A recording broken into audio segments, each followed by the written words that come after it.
Hello students, एक बार फिर स्वागत है आप सभी का अपने यूट्यूब चैनल 1-to-1 क्लासेस पे।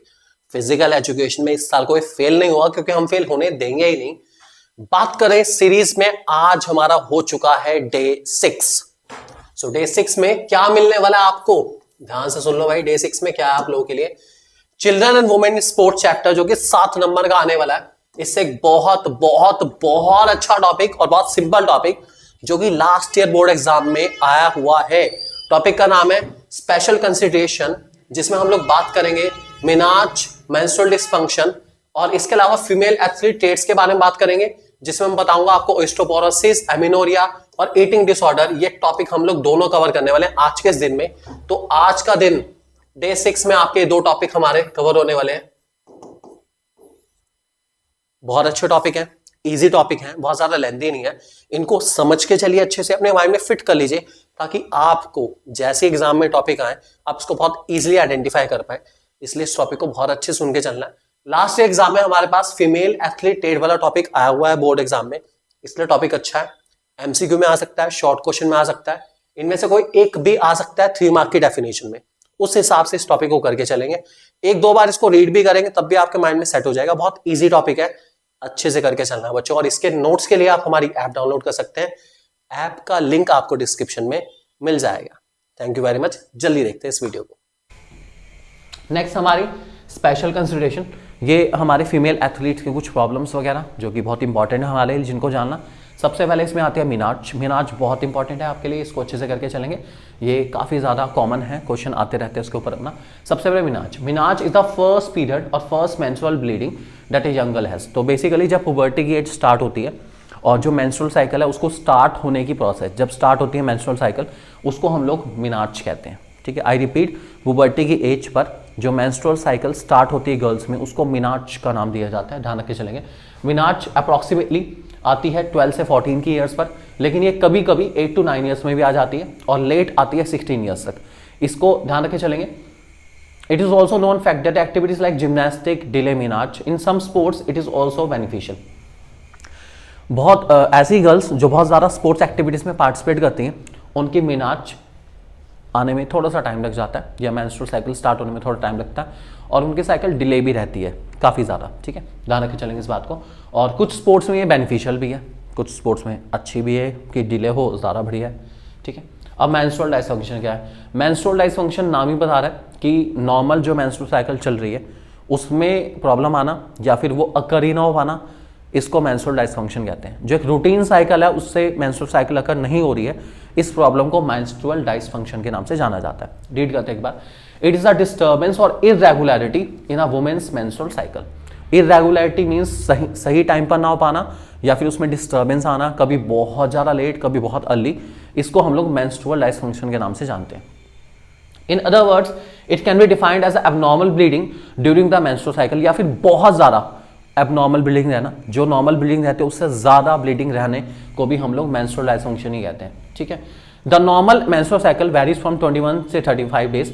21 से 35 डेज के बीच में जनरली मेंस्ट्रुअल साइकिल अकर रहती है। ध्यान रखे चलेंगे, 21 से 35 डेज के बीच में मेंस्ट्रुअल साइकिल रिपीट होती है। उसके बाद it flows for approximately 2 to 7 days. 2 to 7 days के बीच में ब्लीडिंग प्रेजेंट रहती है इसके अंदर।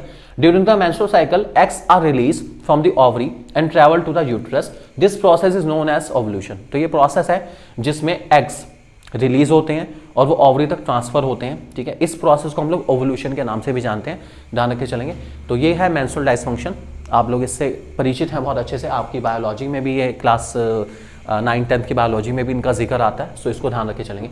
अब यहाँ पर फीमेल एथलीट ट्रेड है हमारा, जो कि बहुत इंपॉर्टेंट टॉपिक है हमारे लिए, और इसके आने के चांसेस बहुत ज़्यादा है। ये जस्ट एक कुछ उसके छोटे से यहाँ पर एक पिक्चर्स के थ्रू सारे के सारे फीमेल एथलीट ट्रेड आपको यहाँ दिखाए गए हैं। चलिए क्या क्या है एक बार आते हैं इस पर। सबसे पहला हमारा ओस्टियोपोरोसिस, इंपॉर्टेंट है, 1 मार्क की डेफिनेशन या MCQ में आ सकता है आपके। ये इस टाइप के क्वेश्चन में ज़्यादा आता है, छोटे क्वेश्चन में आता है। ठीक है, तो क्या होता है, osteoporosis refers to the decreased bone material content. It is skeleton disorder. A reduction in bone mass can cause a fracture. Low oestrogen levels and poor nutrition specially low calcium led to this disease. It is one of the significant trait of female athlete. Okay, female athletes में सबसे common पाया जाता है osteoporosis. Osteoporosis का मतलब है हमारी जो बोन्स है वो कैल्शियम से बनी है, ऑब्वियसली बात आप लोग जानते हैं।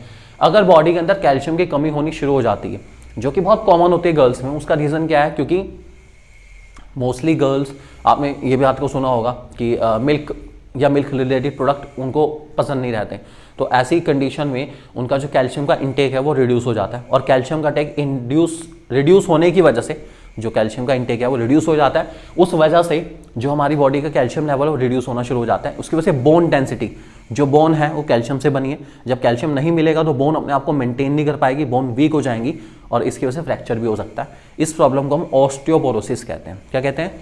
ऑस्टियोपोरोसिस। तो इसका मेन रीजन वही है कि भैया कैल्शियम की कमी है और कुछ नहीं है, तो कैल्शियम लिया करो, इसलिए दिक्कत आती है, ठीक है। और कभी कभार एस्ट्रोजन लेवल कम होने की वजह से हो जाता है, ये ध्यान रख के चलेंगे।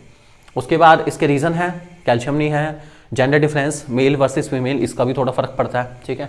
उसके बाद डाइट प्रॉपर नहीं ले रहे, ये भी एक दिक्कत आती है। इसके सिम्टम्स है बैक पेन रहना है, दूसरा बोन फ्रैक्चर बार बार हो सकता है, और उसके बाद बैड पोस्चर कि भैया हड्डियों में जान नहीं है बिल्कुल भी कि आप सीधे भी खड़े रह पाए लंबे टाइम तक, हड्डियों में जान नहीं है, वो जान और कुछ नहीं है भैया, बोन डेंसिटी कम हो रही है, इसलिए बोन जो है उतना परफॉर्म नहीं कर पा रही है इस चीज़ से जितना करना चाहिए, और डाइट भी ढंग की नहीं है, तो फिर आप परफॉर्मेंस कैसे सोच सकते हैं अच्छा करने का, तो ये दिक्कत आती है।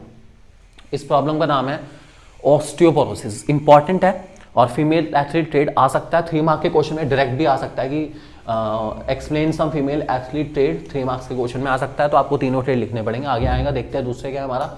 नेक्स्ट आता है जिसका नाम है एमेनोरिया। ओके, एमेनोरिया क्या होता है देखते हैं एक बारी।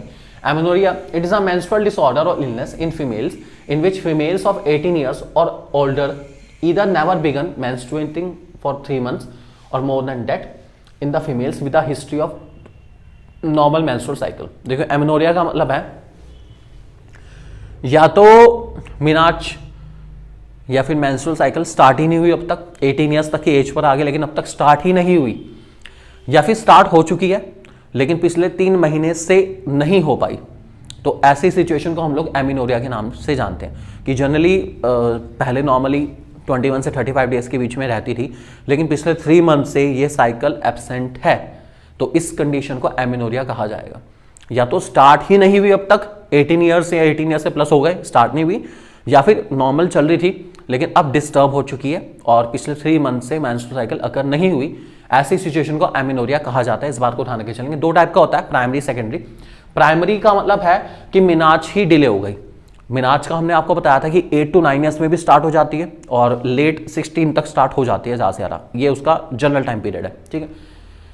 प्राइमरी एमेनोरिया तब कहलाएगा जब 18 ईयर्स की एज क्रॉस होने के बाद भी मिनाच स्टार्ट नहीं है, या मिनाच नहीं हुई बिल्कुल भी, या मेंस्ट्रुअल साइकिल स्टार्ट ही नहीं हो पाई, ऐसी सिचुएशन को प्राइमरी एमेनोरिया कहा जाता है। और सेकेंडरी का मतलब है कि स्टार्ट हो चुकी है ऑन टाइम लेकिन पिछले कुछ मंथ से डिले चल रही है, और 3 मंथ हो चुके हैं, 3 मंथ से ज़्यादा हो चुका है, अब तक मेंस्ट्रुअल साइकिल स्टार्ट नहीं हुई, ऐसी कंडीशन को हम लोग सेकेंडरी एमेनोरिया कहते हैं। और इसका मेन कॉज है ओवर एक्सरसाइज, हद से ज़्यादा एक्सरसाइज करने की वजह से भी, आई रिपीट, हद से ज़्यादा एक्सरसाइज करने की वजह से भी कभी कभार सेकेंडरी एमेनोरिया फेस करना पड़ सकता है, ध्यान रख के चलेंगे।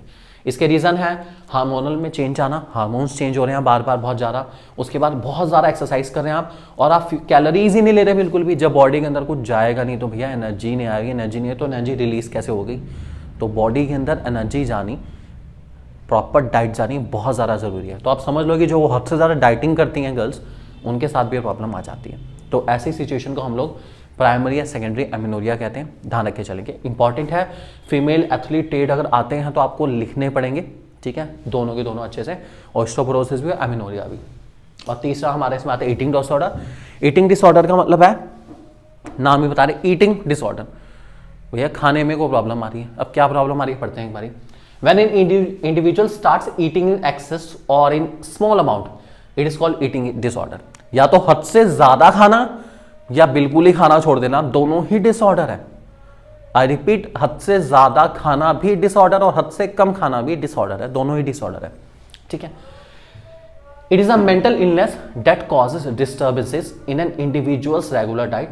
Eating disorder affect individuals' mental and physical health। In this situation, a person start thinking about their weight, shape, size and start dieting and sometimes they get depressed because of eating। तो ये कुछ नहीं है, depress basically हम यहाँ पे guilt feel कर रहे हैं कि यार मैं बहुत ज़्यादा खा, ये गर्ल्स में ज़्यादा I am sorry for it, लेकिन गर्ल्स में ज़्यादा होता है यार मैं बहुत ज़्यादा खाने लगी हूँ, जब मुझे स्ट्रेस होती है ना मैं बहुत ज़्यादा खाना शुरू कर देती हूँ, बहुत ज़्यादा खाना शुरू कर देती हूँ स्ट्रेस होने पर, और उसके बाद गिल्ट फील होता है कि यार मैंने इतना खा लिया, बताओ कहीं जाना नहीं होता, कुछ करना नहीं होता, लेकिन बस बेड पे बैठे रहो, खाते रहो खाते रहो खाते रहो खाते रहो खाते रहो, तो ऑब्वियस ही बात है ओबेसिटी ही बढ़ेगी, ओबेसिटी ही होगी और तो कुछ नहीं हो सकता, मोटापा ही आएगा और कुछ नहीं आएगा।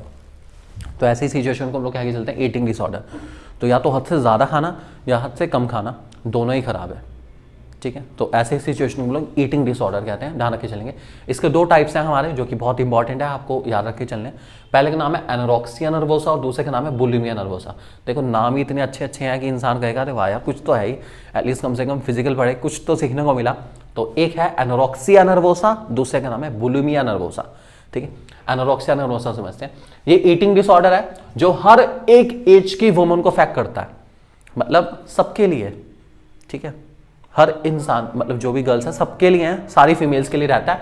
दे affect individual desire to lose weight because they have an intense fear of gaining weight, they limit the amount of food intake severely and becomes dangerous thing. ये डाइटिंग की बीमारी है भैया, दिमाग में डाइटिंग चढ़ गई कि मैं मोटी होती जा रही हूं, मैं मोटी दिखनी शुरू हो गई हूं, लोगों ने मुझे कहना शुरू कर दिया कि मैं मोटी हो गई, इसलिए मैंने खाना पीना छोड़ दिया, हद से ज्यादा डाइटिंग करनी शुरू कर दी, जो कैलोरीज इनटेक कंपलसरी है उनको भी लेना बंद कर दिया। ये मेंटल इलनेस है। क्या है? मेंटल इलनेस, दिमागी बीमारी, और बहुत खतरनाक है। इसको कहते हैं एनोरेक्सिया नर्वोसा, और ये किसी भी एज की वुमेन को हो सकता है। ये खासकर मेंशन कर रहे हैं कि ऐसा नहीं कि भैया 18 ईयर्स तक होगा या 20 तक होगा, 30 तक होगा, 40 तक, 50 तक, 60 कभी भी हो सकता है। ये मेंटल इलनेस है, बस लोगों की बातों में आके एक्सट्रेसिव लेवल की स्ट्रेस ले लिया और डाइटिंग करनी शुरू कर दी। इसको एनोरेक्सिया नर्वोसा कहते हैं। दूसरा bulimia nervosa. Bulimia nervosa actual में एक ऐसा डिसऑर्डर है जो कि जिसमें पर्सन बहुत ज्यादा खाता है। ये खासकर जो सेलिब्रिटीज हैं वो ये बहुत कॉमन करती है, ठीक है, इनके यहाँ ऐसा चलता। तो वो बहुत ज्यादा खाएंगे, लेकिन इससे पहले कि फूड के जो न्यूट्रिएंट्स है वो सीक्रेट होने में टाइम लगता है उनको, एक एक करके फूड के न्यूट्रिएंट अलग होते हैं, ठीक है। सबसे एंड में फैट, ठीक है, सबसे एंड में जो न्यूट्रिएंट है फैट, वो हमारा बॉडी डाइजेस्ट करती है। उनके हिसाब से वो क्या कहता है, फैट के डाइजेस्ट होने से पहले ही सारा का सारा फूड वॉमिट कर देती है। इट मीन्स कि फूड में से न्यूट्रिएंट अलग हो जाए। सबसे पहले भाई प्रोटीन अलग हो रहा है तो प्रोटीन मिल जाए बॉडी को, विटामिन मिल जाए। फैट सबसे एंड में होगा क्योंकि फैट को डाइजेस्ट होने में टाइम लगता है। तो फैट के डाइजेस्ट होने से पहले ही फूड को क्या कर देगी, वॉमिट कर देगी, ताकि फैट बॉडी में आ ही ना। इस प्रॉब्लम को हम कहते हैं बुलिमिया नर्वोसा। इसके लिए वो नेचुरल मेथड्स का भी यूज कर सकते हैं वॉमिट करने के लिए। कुछ लैक्टोविस भी आते हैं, कुछ ऐसी दवाइयां भी आती हैं जिसको खाने के बाद आपको वॉमिट आ जाती है। तो ये बहुत कॉमन है और ये सेलिब्रिटीज के द्वारा ज़्यादा करा जाता है ताकि वो अपनी बॉडी को फिट रख पाएँ। तो वो बहुत कॉमन ऐसा करते हैं। तो इसको कहा जाता है बुलिमिया नर्वोसा, और ये बहुत इंपॉर्टेंट है, ध्यान रख के चलेंगे। It is a disorder in which a person eats an excessive amount of food and then vomits in order not to gain weight. In this disorder, individual binges on food and overeat or feel loss over control of food. खाता भर के है पूरा, कोई control नहीं है food के ऊपर, भर के खा रहा है, अच्छे से खा रहा है, बल्कि ज्यादा ही खा रहा है, लेकिन जितना खा रहा है उसको कुछ टाइम के बाद क्या कर देता है, वॉमिट ही कर देता है, ताकि जो फूड के न्यूट्रिएंट है वो जो फैट वाले हैं वो बॉडी में एब्जॉर्ब ना हो और बॉडी के अंदर फैट ना चढ़े बिल्कुल भी। इसके लिए वो क्या करता है, उससे पहले उसको क्या कर देता है, वॉमिट कर देता है, ठीक है। इसके कॉजेज हैं, जेनेटिक्स हो सकता है, ठीक है, इमोशनल प्रॉब्लम, पता है मैंने, लोगों ने कह दिया या सोसाइटी ने कह दिया तो बस चढ़ गई दिमाग में कि भैया बहुत ज़्यादा हो गया, बहुत ज़्यादा, मुझे पतला होना है, ऐसी प्रॉब्लम। तो इसकी वजह से भी एनोरेक्सिया और बुलिमिया हो सकता है, ध्यान रखे चलेंगे इस बात को। तो अगर फीमेल एथलीट आते हैं तो आपको तीनों को लिखना पड़ेगा। ओस्टियोपोरोसिस, दूसरा हमारा पता ही है आपको एमिनोरिया, और तीसरा हमारा eating disorder. Go for it, तीनों लिख देना अच्छे से, आराम से।